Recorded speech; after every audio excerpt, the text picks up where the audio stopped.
मेरे चैनल धार्मिक जीवन में आप सभी दोस्तों का फिर से बहुत बहुत स्वागत है।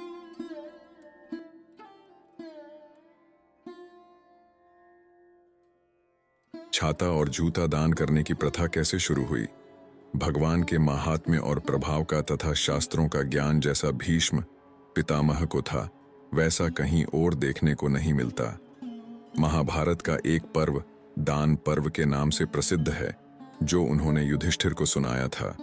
इसमें युधिष्ठिर भीष्म पितामह से पूछते हैं, श्राद्ध कर्म तथा अन्य अवसरों पर जो छाता और जूते का दान करने की परंपरा चली आ रही है, उसे किसने चलाया तथा इसका क्या रहस्य है, बताने की कृपा करे।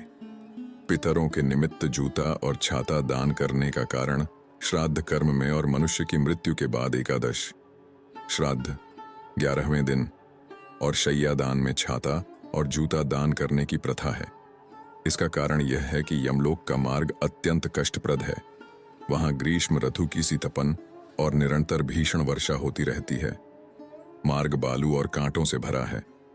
यम मार्ग में प्रेत की छाते से ग्रीष्म के ताप और वर्षा से रक्षा होती है।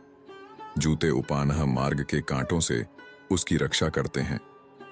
ग्रीष्म ऋतु में छाता और जूता दान करने की प्रथा कैसे शुरू हुई?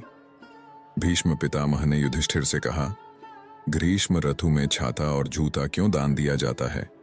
इसका कारण महर्षि जमदग्नि और भगवान सूर्य के एक प्रसंग से पता चलता है।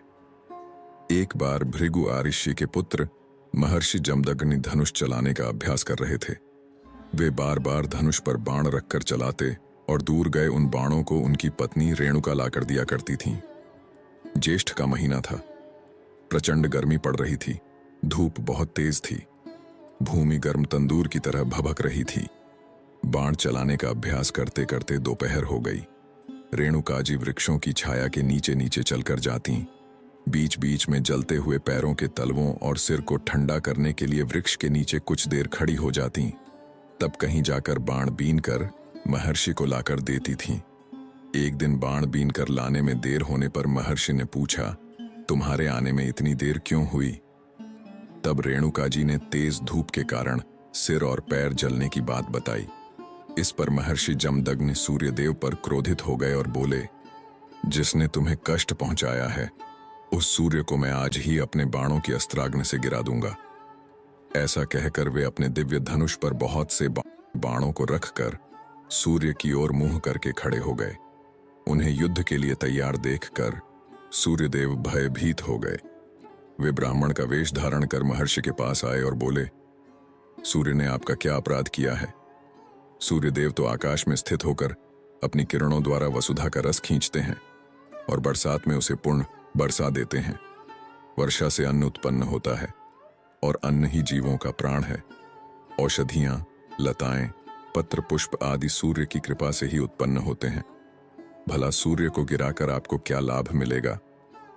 सूर्यदेव के द्वारा इस तरह प्रार्थना करने पर भी महर्षि का क्रोध शांत नहीं हुआ। वे ब्राह्मण के वेश में सूर्यदेव को पहचान गए। सूर्यदेव महर्षि के तेज को देखकर भयभीत हो गए और उनके शरणागत हो गए। तब महर्षि ने कहा, शरणागत की रक्षा करना महान धर्म है, उसके वध से पाप होता है। अतः सूर्यदेव, तुम ही कोई उपाय सोचो जिससे तुम्हारे तीव्र ताप से रक्षा हो सके।